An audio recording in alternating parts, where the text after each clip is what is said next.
Motorcycle বা গাড়ি নিয়ে বন্য হাতির গতিপথে বাধা দিবেন না, তাহাতে যে কোনো সময় দুর্ঘটনা ঘটতে পারে।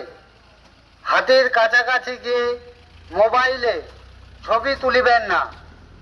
বন্য হাতির দলের দিকে ইট, পাথর, তীর ও জ্বলন্ত হুলা ছুড়িবেন না।